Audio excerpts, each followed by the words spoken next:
வாழ்க வையகம், வாழ்க வளமுடன். குரு வாழ்க, குருவே துணை. மார்கழி மாதம் 19ஆம் நாள் பாடல். பாடலின் தலைப்பு அரக்கன், பக்தன், தேவன். பிற உயிர் வருத்தி பிழைப்பவன் அரக்கன், பெரியோர் சொற்படி நடப்பவன் பக்தன், அறவழி ஒழுகி அகத்தே தெய்வம், அறிந்தோன் தேவன் அர்த்தமே பெயர்கள். வாழ்க வையகம், வாழ்க வையகம், வாழ்க வளமுடன். எங்கும் நீக்கமர நிறைந்துள்ள பேராதார பெருவெளியை வணங்கி, குருவின் பொற்பாத கமலங்களை வணங்கி, அன்பர்கள் அனைவருக்கும் இனிய காலை வணக்கங்களும் வாழ்க வளமுடன் வாழ்த்துக்களையும் அன்புடன் தெரிவித்துக் கொள்கின்றேன். 4/1/1958 நாள் மகரிஷி இயற்றிய மார்கழி கவி.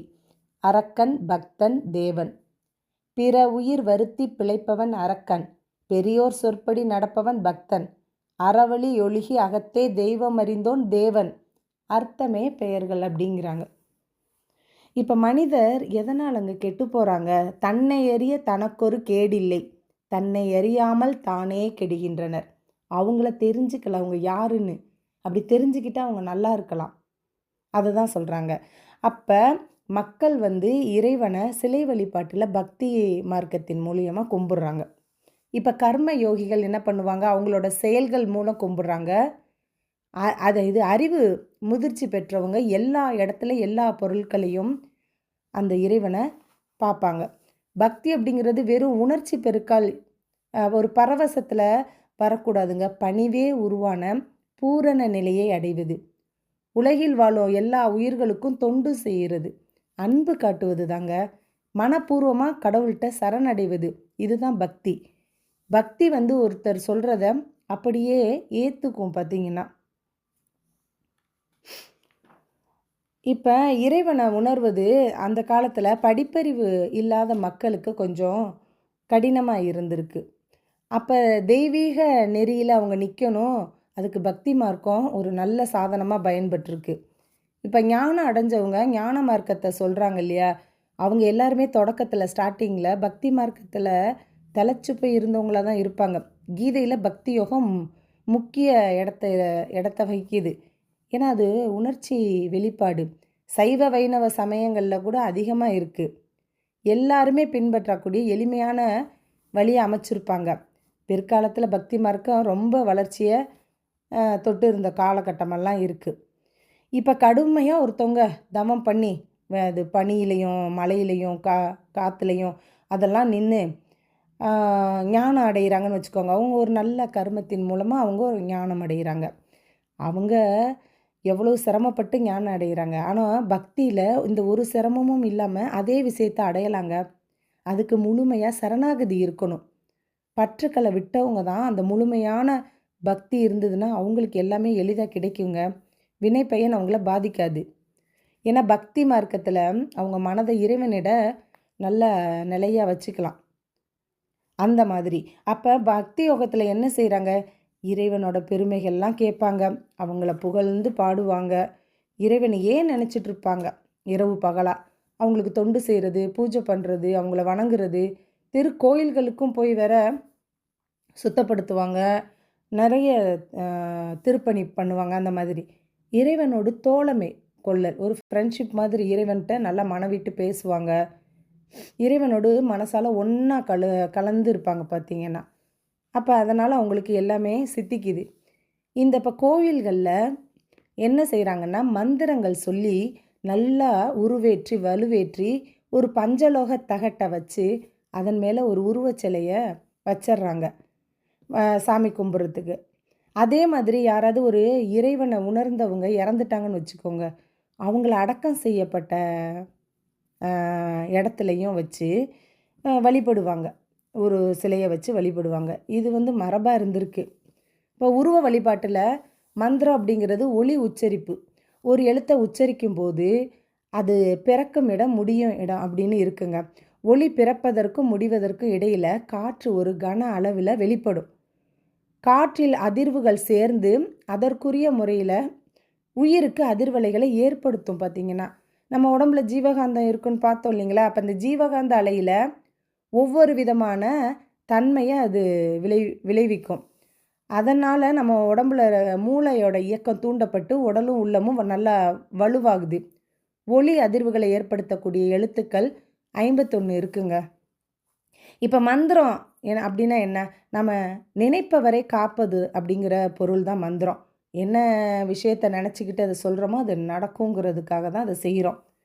இந்த ஒளி அலைகள், அந்த ஒளி அலைகள்லாம் இருக்குல்ல, அது நரம்புகளுக்குள்ளே பரவும் போது உடம்புக்கும் உள்ளத்துக்கும் ஒரு பலனை கொடுக்குது. அது நன்மைகளை அளிக்கக்கூடிய ஒளி அலைகளை மந்திரம்னு சொல்கிறோம். தீமை கொடுத்துச்சு அந்த ஒளி அலைகள் நல்ல துன்பம் அப்படின்னா அது ஏவல் அப்படிங்கிற பெயரில் அழைக்கிறாங்க. இப்போ கோயிலுக்கு வரும்போது, ஆலயத்துக்கு வரும்போது ஒருத்தவங்களோட மனசு ரொம்ப அந்த அலைச்சூழல் ஃப்ரீக்குவன்சி குறைஞ்சு இருக்க நிலமை வந்துடுவாங்க. அதனால் அவங்களுக்கு மனசுக்கு தேவையான அழுத்த வேகம் கிடைக்கிது. அந்த நிலையில் அவங்க ஏதாவது வேண்டுனாங்கன்னா, சங்கல்பம் பண்ணிக்கிட்டாங்க அப்படின்னா அது உடனே அவங்களுக்கு நடந்துருதுங்க. ஏன்னா ஒவ்வொரு மனிதருக்குமே ஒரு 7 சம்பத்துங்கள் அவசியம் தேவை. என்னென்ன சம்பத்துக்கள் அப்படின்னா, உடல் அமைப்பு நல்லா இருக்கணுங்க, ஆரோக்கியமான உருவம் வேணும், குணமும் நல்லா இருக்கணும், பொய் சொல்லாமல் கொலை செய்யாமல் அந்த மாதிரி குணங்களும் நல்ல குணமாக இருக்கணும், அறிவும் உயர்ந்து இருக்கணும், செல்வம், நிறைவான பொருளாதாரம், ஏழ்மையற்ற வாழ்க்கை வேணும். எல்லாருக்குமே புகழ், கீர்த்தி பிடிக்கும். பார்த்திங்கன்னா அதெல்லாம் தேடிக்கணும். உடல் வலிவு, நல்ல நோயில்லாத ஒரு வலிமையான உடம்பு வேணும். அதேமாரி அமைதியான வாழ்க்கை சுகமாக வேணும். இதெல்லாம் தான் நமக்கு தேவை. இப்போ உருவ வழிபாட்டில் இவை எல்லாத்தையுமே அடைய முடியும். அப்போ மனதை லயப்படுத்துகிறோம். அப்போ ஓர்மை நிலை, கான்சன்ட்ரேஷன் கிட்டுது. அதுலேயே அங்கே அடக்க நிலை, மெடிடேஷனும் நடந்துருது. அதில் ஒடுக்க நிலை, சமாதி அப்படிங்கிற நிலைமையும் அடையிறாங்க மக்கள். அப்படி படிப்படியாக உயர்ந்து தெய்வ நிலை, தெய்வத்தையே அறியக்கூடிய அளவுக்கு அடையலாங்க பக்தி மார்க்கத்தில். ஆன்மா இறைநிலையோடு ஒன்றா கலக்கிற நிலை தான் ஆன்ம லயம்.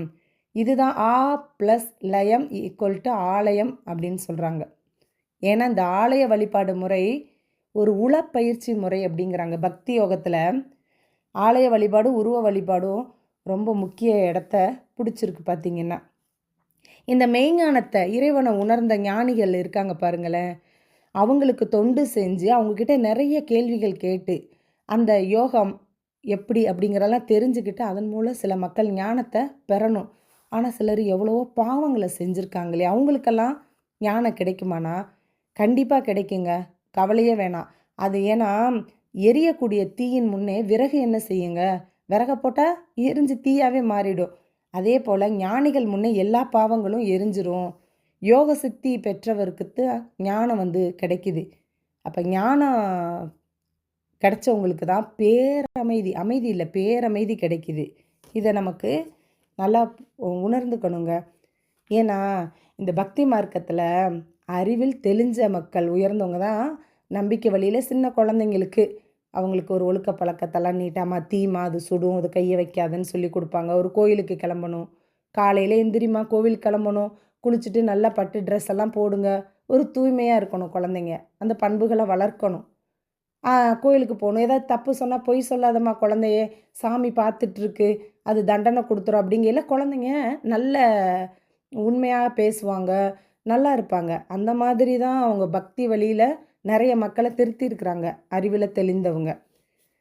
இது கர்ம யோகம், உடம்பால் உழைச்சிட்டு, ஏன்னா அந்த சமுதாயம் தானங்க நமக்கு எல்லாமே கொடுக்குது.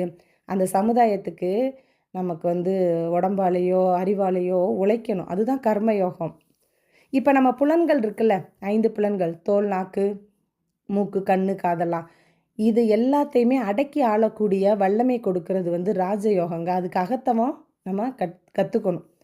இது எல்லாத்தையும் தெரிஞ்சதுக்கப்புறம் தான் தனது என் குடும்பத்துக்கு மட்டும் நான் வேலை பார்க்கல, உலக சமுதாயமே, உலகத்தில் இருக்க எல்லாருக்குமே நம்ம கடமை செய்து வாழக்கூடிய ஒரு யோசனை வரும் பாருங்க. அது ஞான யோகத்தில் தான் கிடைக்கும். அப்போ நம்ம உலகத்தையே ஒரே குடும்பமாக நம்ம நினைக்க முடியும். அந்த அளவு வரணும் அப்படின்னா எந்த அளவு உழைக்கணும் யோசிச்சு பாருங்கள். ஏன்னா ஒருத்தருக்கு கிடைச்ச அனுபவம் எல்லாருக்கும் கிடைக்கிறது இல்லைங்க. ஏன்னா அதெல்லாம் ஆராய்ச்சி பண்ணி தான் நம்ம நடந்துக்கணும்.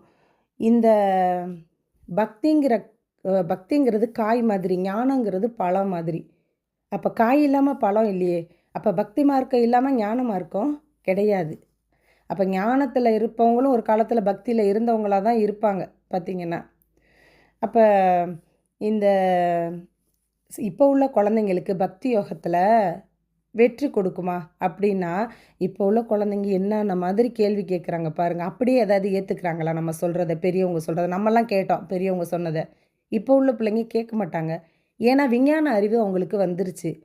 அப்போ ஒன்னொன்றுக்கும் உங்களுக்கு விளக்கம் கொடுக்கணும், எக்ஸ்ப்ளனேஷன் கொடுத்துட்டே இருந்தால் தான் அக்செப்ட் பண்ணுறாங்க. விஞ்ஞானத்தை ஒட்டி தான் அந்த விளக்கமே நம்ம கொடுக்கணும். அப்படி ப்ரூவ் பண்ணணும் ஐஎஸ்ஐ முத்திரை குத்தி. அப்போ தான் அந்த குழந்தைங்க ஏற்றுக்குது.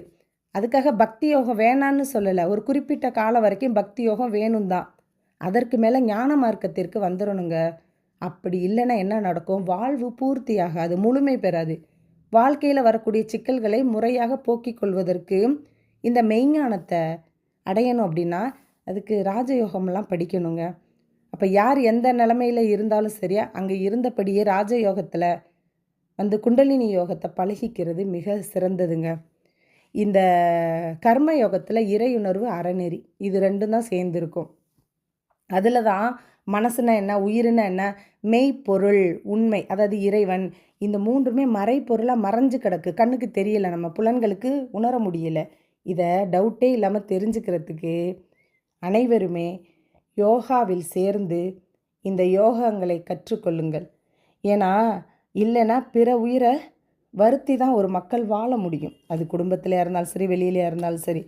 அவங்கள ஒரு நல்ல இதாக சொல்ல மாட்டாங்க. இங்கே பாரு, அரக்கன் போல் ஒரு பேசினாலே, சவுண்டாக பேசினாலும் கற்றுனாலும் நான் தான் அந்த குடும்பத்துக்காக சம்பாதிக்கிறேன்னு சில பேர் ஒரே ஆட்டம் ஆடுவாங்க.